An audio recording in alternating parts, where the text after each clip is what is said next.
그 사이비 종교들 때문에 요즘에 이제 가스라이팅이라는 말이 유행을 하는데요. 네, 가스라이팅이 뭡니까? 내가 널 사랑하기 때문에 이러는 거야. 그 말이 요새 교제 폭력이 되게 많이 일어난다고 했잖아요. 네. 근데 남자애가 여자를 때리면서 내가 널 사랑해서 이러는 거야. 그러면. 피해자는 분명히 폭력을 당했는데도 근데 가해자가 양심의 가치가 안 느낀다는 거죠. 근데 이게 종교 안에서 벌어지고 있다는 거죠. 제가 오래전에 그 피지섬에 여자 목사 사건이 나온 걸 갖다 이제 본 적이 있는데 그 신도들을 여자 목사가 막 때리는 거예요. 근데 신도들이 자기를 버리지 말아달라고 가서 매달리고 있더라고요. 저게 뭐지?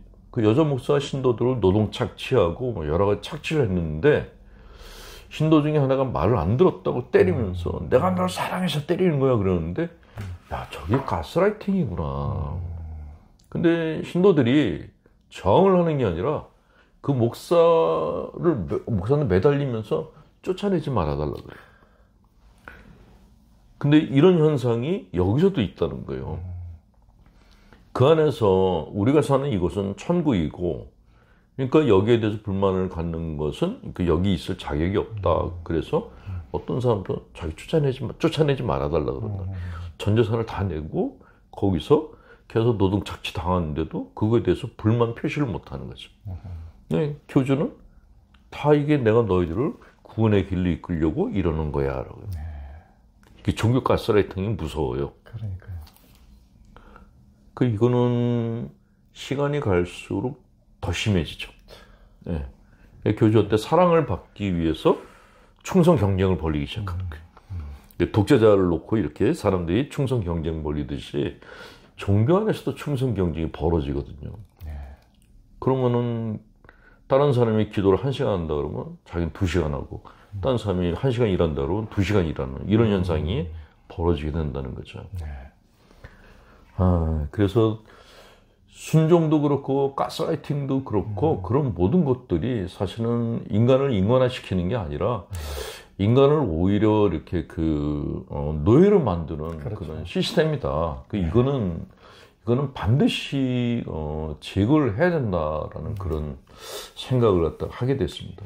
그러니까 그렇게 이제 가스라이팅 하는 그런 교주들, 나쁜 지도자들을 보면은 예전에 어렸을 때 동네에서도 보면은 가장 나쁜 엄마가 거기에 해당된다고 보는데 나쁜 엄마는 이제 애들을 맨날 개잡듯이 두들겨 패고 뭐 구박하고 이렇게 왜 나와서 그렇게 하는지는 모르겠지만은 자기 성질은 전부 다 얘한테 다 화풀이하고 이렇게 했을 때 얘는 이제 사랑을 못 받고 그러니까 심리적으로 너무 허약한 상태가 되고 어렸을 때 사랑을 받아야 애착 관계가 형성이 돼야 안정기지가 심리적인 안정기지가 돼서 이렇게 튼튼하게 밖에 나가서 뭐 새로운 것을 탐험도 하고 뒷동산에도 올라가서 뭐 토끼몰이도 가고 이렇게 새로운 시도를 하는데 늘 심리적으로 너무 허약한 상태가 되니까 엄마가 그렇게 구박하는데도 엄마만 바짓가랑이 그렇죠.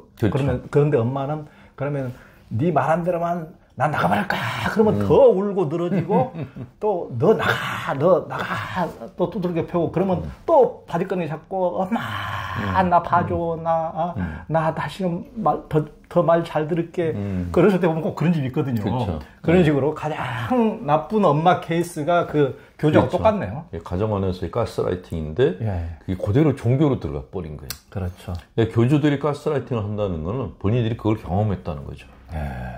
그러니까 그게 맞아요. 그러니까 본인들이 집에서 전혀 그렇게 아까 그 나쁜 부모에 해당되는 그런 경우로 그런 심리적인 엄청난 트라우마를 다시 똑같이 다른 사람한테 투사하는 경우가 그렇죠. 많더라고요. 자기가 받은 대로 남에게 주는 거거든요. 그래서 얘들이 혹시 가스라이팅 당하면 잘았나? 그런 의구심을 갖다가 갖고 나죠. 그 이제 지난번에 그 MBC PD 수첩에서 그 암에 걸린 신자를 병원 진료도 받지 말라고 해가지고 결국 제대로 치료도 못 받고 병이 악화돼서 이제 돌아가신 그 여성분 얘기가 참 어처구니가 없었거든요. 그 조직이 병에 대해서 어떻게 인식합니까? 그러니까 이 부분이 아까 뭐 자기 성찰이나 뭐 고해성사나 뭐 병에 대한 거나 이게 봉쇄 수도원 시스템하고 아주 유사한데 짝퉁인 거예요. 그러니까 실제로 봉쇄 시스템은 굉장히 프리해요. 시스템만 엄격하지 그 안에서 개인들이 숨쉬고 살아갈 수 있는 공간이 충분하거든요. 근데 겉보기는 봉쇄 시스템인데 열어보면은 이게 완전히 감옥이에요. 병에 대한 거는 원래 가톨릭교에서 오래된 신심이 병은 기도로 나을 수 있다라는 그런 신심이 있었어요. 그래서 중세 때 전염병이 돌았을 때도 사람들이 병원에 안 가고 기도하러 갔잖아요, 성당에. 그러다가 다 전염돼가지고 그러니까 더 전염돼가지고 흑사병도. 예. 그런데 그랬음에도 불구하고 지금도 병을 믿음으로 고칠 수 있다는 생각은 안 변해요. 그러니까 지금도 뭐 기적이 일어난 곳에 가면은 암 환자들 거기 가서 기도하면서 암이 낫게 해달라고 얘기하고, 암이 낫는 케이스가 생기면은 믿음이 더 강해지는 거예요. 근데 그래도 이제 일반 사제들은 신자들이 어디가 아프다 그러면 일단 병원에 가라. 그리고 만약에 병원에서도 이거는 치료를 못한다, 그 정도 되면 그때는 그 같이 기도해 주겠다 그러거든요. 그러니까 내가 기도해 줄 테니까 병원에 가지 마, 이런 얘기하는 신부는 없어요. 근데 얘네들은 그걸 하고 있는 거예요. 그러니까 아파가지고 치료를 받고 싶다고, 그러니까 순종이죠. 치료받는 것도 허가를 받아야 되는 거예요.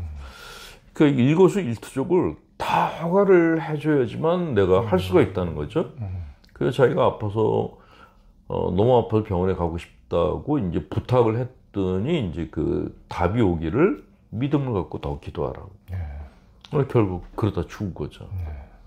그래서 이거는 좀 이 친구들이 갖고 있는 그런 생각이 이제는 그 건강한 신심 그게 아니고 병적인 단계로 올라갔구나, 변질됐구나 하는 생각이 들어서 지금은 그 한 분만이 돌아가셨다 그러는데 다른 사람들이 어떻게 될지 모르겠다라는 이제 걱정이 드는 거예요.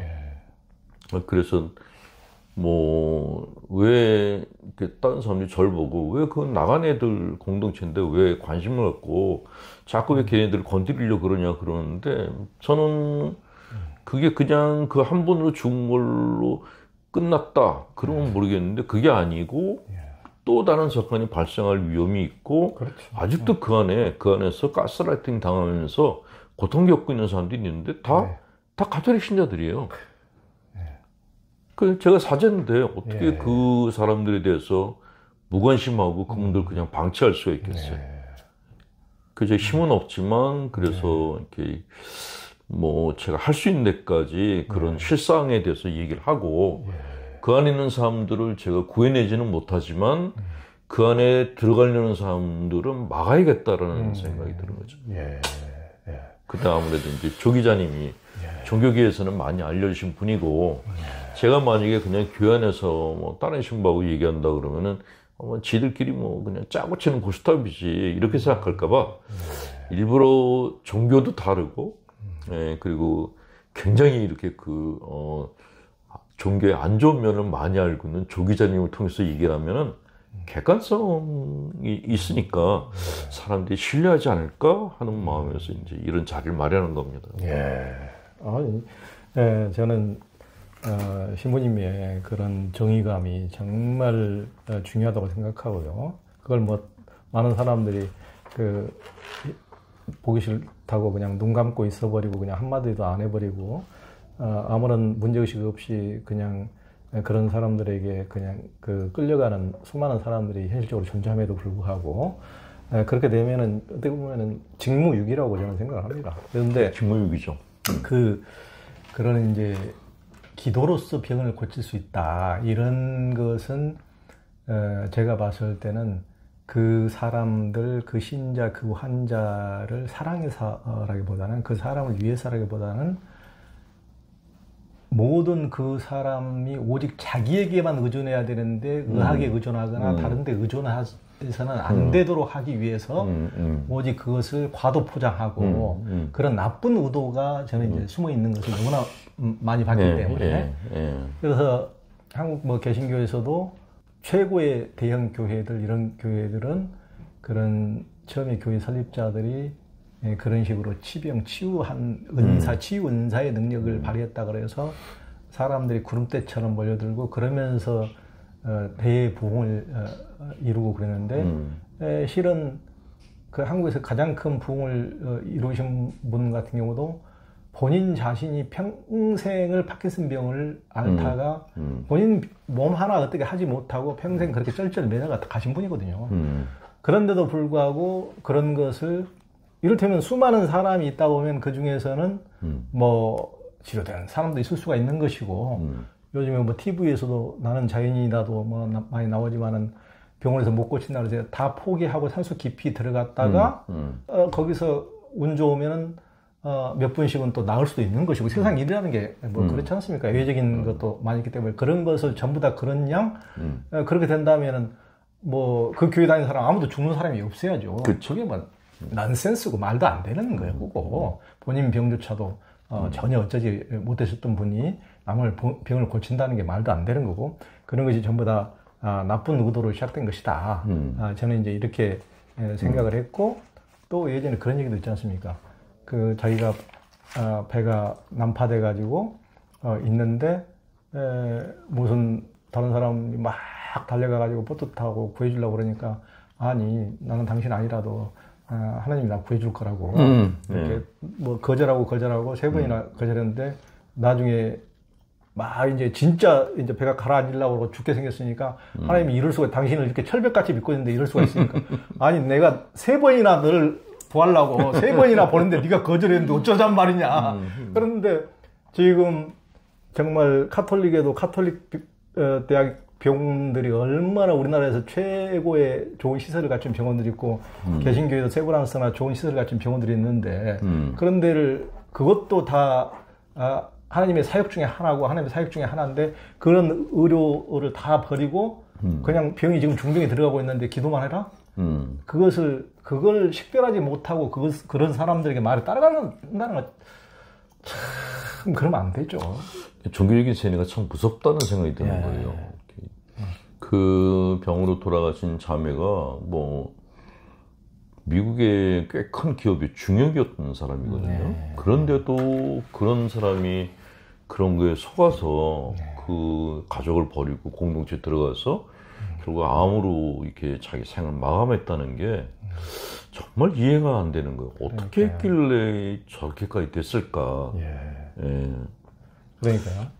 그 사람들이 그런 교묘함도 있고 또 인간이라는 게 원래 심리적으로는 다 허약하고 의존성이 또 있기 때문에 그것의 허약성을 또 노리고 이렇게 하는데 그것에 당하지 않으려면 어떻게 보면은 그 심리적인 치유와 어떤 자기 스스로 독립적으로 설 수 있는 어떤 내적인 힘이랄까 단단함이랄까 이런 것들을 평소에 키워가는 것들이 굉장히 중요하죠. 다양한 원인이 있습니다. 기성 종교가 제대로 역할을 또 못해주는 역할도 있고 사람들 기성 종교에서 계속 시모님 말씀처럼 죄의식이나 심어지고 계속 더 의존적으로 만드니까 여기에다 의존적인 심리면 다른 데도 쉽게 의존할 수 있는 거거든요. 이제 그런 것들이 참 부메랑에 대해서 다른 신자들에게도 그렇게 아픔으로 돌아가는 경우가 많이 있네요.